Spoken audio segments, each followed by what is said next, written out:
Pagbasa ng salita ng Diyos mula sa aklat ng Exodo. Sinabi ng Diyos ang lahat ng salitang ito, at sinabi niya, "Ako, si Yahweh iyong Diyos, na naglabas sa iyo mula sa lupain ng Ehipto, mula sa bahay ng pagkaalipin. Huwag kang magkakaroon ng ibang Diyos sa harap ko. Huwag kang gagawa ng inukit na Diyos-Diyosan o imahen ng mga anumang nasa langit sa itaas, o nasa lupa sa ibaba, o nasa mga tubig sa ilalim ng lupa.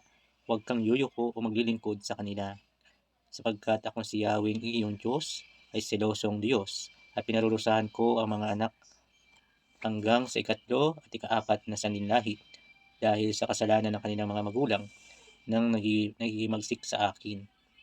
Ngunit nagpapakita ako ng walang maliw na pag-ibig hanggang sa ika-1,000 sanlinlahi sa mga nagmamahal sa akin at sumusunod sa aking mga utos.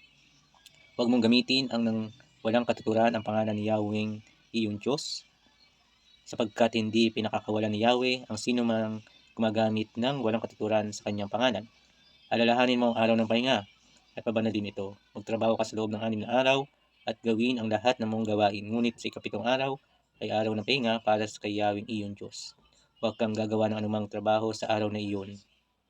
Ikaw man, ni iyong, ang iyong mga anak na lalaki o anak na babae, ni ang iyong mga katulong, maging lalaki o babae, ni ang iyong mga hayop, ni ang dayuhang nasa loob ng iyong bakuran, sapagkat sa loob ng 6 na araw, ginawa ni Yahweh ang langit at lupa, at ang dagat at ang naroroon. Ngunit nagpahinga siya sa ikapitong araw. Kaya pinagpala ni Yahweh ang araw ng pahinga at binabanal ito. Isaalang-alang mo ang iyong ama at ina upang humaba ang iyong buhay sa lupaing ibinigay sa iyo ni Yahweh. Huwag kang papatay, huwag kang makikiapid, huwag kang magnanakaw, huwag kang sumaksi ng mali laban sa iyong kapwa. Huwag mong pagnasahan ang bahay ng iyong kapwa.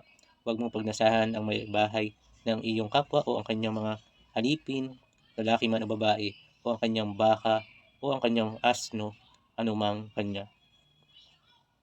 Mga kapunla, ang salita ng Diyos. Salamat sa Diyos. Isang mapagpalang araw po ng linggo sa ating lahat, na pakinggan natin sa ating pagbasa ang pagbibigay ng Diyos ng 10 utos. No? Napakadali pong tumungo sa langit.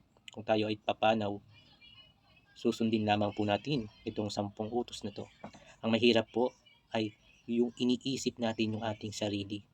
Nagiging sakim tayo sa ating, or iniisip natin lagi ang ating pagiging komportable sa buhay. Yung nais natin na masarap, na madali, at gusto natin na pasaway tayo sa Diyos, di ba, mga kapatid? Ngunit kung kailan tayo nagkasakit, kung kailan tayo nagkaroon ng mga problema, doon tayo sumusunod sa Diyos. No? Napakahirap po sa isang tao ang sumunod sa 10 utos ng Diyos kung wala ang pagmamahal niya sa Diyos. Ano po? Sinasabi natin na tayo ay sumusunod araw-araw sa kalooban ng ating Diyos, ngunit hindi ito ang nasa sa loob natin, kundi tayo ay nag-iisip ng mabuti, ng masama sa ating kapwa, sa ating mga kapatid, sa ating Diyos na lumikha sa atin. Kung natakot man tayo na sundin or bumalik sa Diyos, pagkatapos nating hindi sundin ang mga 10 utos na ito, sasampu lang naman po iyan. Naway masundan or magawa natin sa araw-araw nating buhay, gumawa tayo ng mga mabuti at hindi natin sawayin ang 10 utos ng Diyos, at makakaasa tayo na makakasama natin ang Diyos sa huli ng ating buhay. Katulad rin ng ating Panginoong Hesus, pahalaga natin ang mga bagay o lugar na banal, ang mga utos ng Diyos. Amen. Darasalin po natin ang Ama namin bilang pasasalamat sa Diyos na lumikha sa atin. Ama namin, sumasalangit ka, sambahin ang ngalan mo, mapasa amin ang kaharian mo, sundin ang loob mo dito sa lupa para sa langit. Bigyan mo kami ng aming kakanin sa araw-araw, patawarin mo kami sa aming mga sala, para napapatawad namin sa nagkakasala sa amin, at huwag mo kami paintulot sa tukso, at mo kami sa lahat ng masama. Amen. At pagpalain tayo ng makapangyarihan Diyos, Ama, Anak, at Espiritu Santo. Amen. Isang mapagpalang araw ng linggo po sa ating lahat. Magsimba po tayo.